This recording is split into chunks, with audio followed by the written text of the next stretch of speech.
partir avec l'attaque, c'est juste trop bien. Le voyage a changé un peu ma vie, ce premier voyage. Et j'ai eu la chance de participer au premier voyage au Tibet et ensuite en Inde, au deuxième voyage. Et je suis parti là cet été au Rwanda. Et j'ai connu par le biais de l'aumônerie du lycée collège des Creusets. Association Tête au Cœur, c'est un projet qui est un petit peu qui est né d'un grain de folie en fait au lycée collège des Creusets. En 2010-2009, on était en train de chercher un projet pour une action de Noël, puis on allait aider les communautés minorisées au Tibet. Et puis c'est là qu'on s'est dit, mais finalement, pourquoi est-ce qu'on n'organiserait pas aussi un voyage pour y aller? En fait, franchement, ça a été une évidence. Damien s'occupe de ces jeunes, enfin, beaucoup viennent le voir, et moi, c'est dans ce genre de voyage que j'ai pu faire un grand chemin. J'ai pu, je pense, m'éveiller à ma propre personnalité. Je pense que ce qui m'avait attiré, c'était plutôt eh bien, simplement le fait de partir.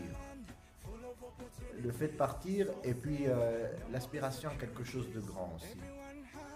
La première chose qui m'a vraiment marqué, c'était les sourires, je crois. À la fois leur joie de vivre et à la fois la bienveillance qu'il y avait. L'idée, c'était vraiment de proposer une aventure humaine particulière. Et cette aventure, c'est le voyage de la tête jusqu'au cœur. Une fois qu'on a compris certaines choses rationnellement, c'est vraiment de les intégrer au fond de son être. Et voilà, trouver une occasion à travers l'expérience, à travers l'amitié, à travers la découverte, à travers l'effort aussi, la montagne. Tous ces jeunes et moi le premier, on est en recherche perpétuelle dans notre vie. Cette recherche du bonheur, et je pense que dans la vie d'étudiant au collège ou de jeunes travailleurs, on se rend compte qu'il y a un rythme effréné.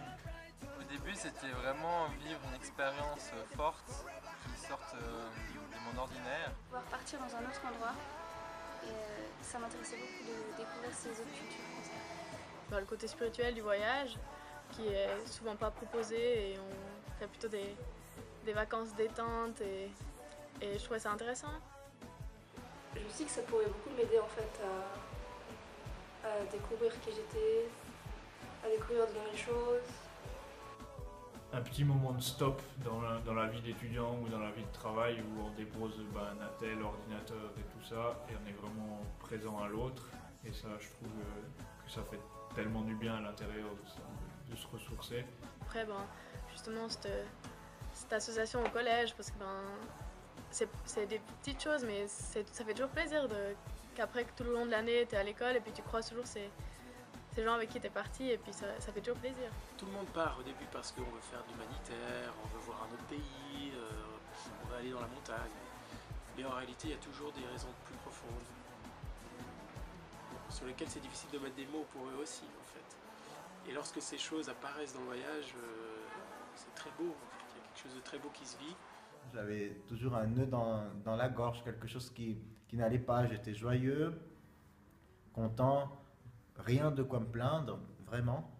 Mais je voulais rencontrer quelque chose de plus grand, chercher quelque chose de plus. Et donc c'est ce qui m'a attiré en fait à ce voyage. Il y a ça, et puis aussi la confiance que j'avais envers le responsable Damien Clerc. Ouais, c'est trop une occasion incroyable, parce que dans la vie de tous les jours, quand on va en cours, quand on est à la maison, c'est pas forcément... tu vas pas forcément te dépasser, tu vas pas forcément avoir un lieu qui est propice à ça. Il faut du temps, ça n'arrive pas tout de suite quand on part.